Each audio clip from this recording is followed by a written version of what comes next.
నేను నార్మల్ గానే ఉన్నాను. నువ్వే నన్ను అదోలా చూస్తున్నావు. నేను నీ కన్న తల్లిని ప్రియంవదా. నీకు మాటలు రాని వయస్సు నుంచే నిన్ను చదివిన దాన్నే. నీ గురించి నాకు తెలీదంటావా? అదేం లేదమ్మా, కొంచెం హెడ్ఏక్గా ఉందంతే. అదేదో అడిగినప్పుడే చెప్పొచ్చు కదా. ఇన్నిసార్లు అడిగించుకోవడం ఎందుకు?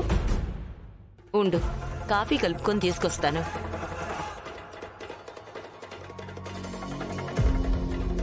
ఈ లక్ష్మి ఎక్కడ చచ్చిందో ఏంటో, ఇప్పటి వరకు ఇంటికి రాలేదు. అదొస్తే ఎలాగైనా అతను ఎక్కడ దాచిందో తెలుసుకోవాలి. లేకపోతే అతను స్పృహలోకి రాగానే నేరుగా ఇంటికి తీసుకొచ్చినా తీసుకురాగలదు.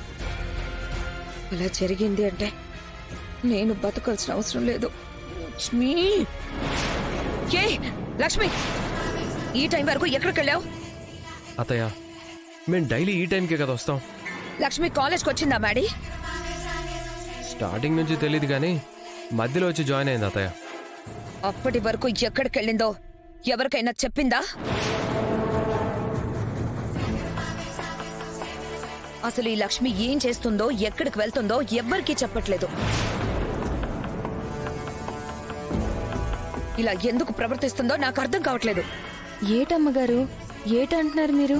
నానెక్కడికో వెళ్ళడం ఏంటి? నానేదో చేయడం ఏంటి? అసలు మీరు దేని గురించి మాట్లాడుతున్నారో నాకు అర్థం కావట్లేదు. మార్నింగ్ కాలేజ్ కని వెళ్ళి కాలేజ్కి ఎందుకు వెళ్ళలేదు? కాలేజ్కి వెళ్లకుండా ఎక్కడికి వెళ్ళావు? హాస్పిటల్కి వెళ్ళాను. ఎవరిని అడిగెళ్ళావు? నన్ను అడిగే వెళ్ళింది.